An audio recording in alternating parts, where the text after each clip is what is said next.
ఈయనే మన లవంగం, వృత్తిపరంగా ఒక రైతు. ఇతనికి అన్ని డబుల్ కావాలి. శుభముహూర్తం చూసుకొని ఒకరోజు అతను తన పెళ్లి చూపులకి వెళ్ళాడు. అయితే మీరేమంటారు లవంగం గారు, మీకు నచ్చిందా?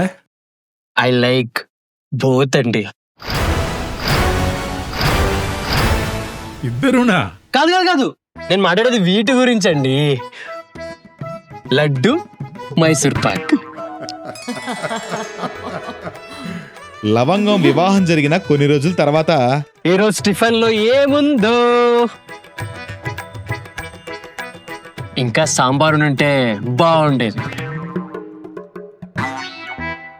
దీంతో పాటు వడును ఉంటే ఇంకా బాగుండేది. నేనేమన్నా అల్లవుద్దీన్ అద్భుత టిఫిన్ అనుకున్నారా? ప్రతిసారి డబల్ ధమాకా ఇవ్వడానికి. ప్రతి విషయంలో డబుల్ ధమాకా సాధ్యం కాకపోవచ్చు, కానీ గ్రో వైబ్ తో అది తప్పకుండా సాధ్యమే. గ్రో వైబ్ లోని మైకోరిజా మరియు ఎన్పీకే తో కలిసి నేలను మరింత సారవంతంగా చేయడమే కాక నాణ్యమైన అత్యధిక పంట దిగుబడి అందజేస్తుంది. ఇది గ్రో వైబ్ యొక్క డబుల్ ధమాకా. గ్రో వైబ్ ఇప్పుడు అన్ని మన గ్రోమోర్ సెంటర్లలో లభిస్తుంది.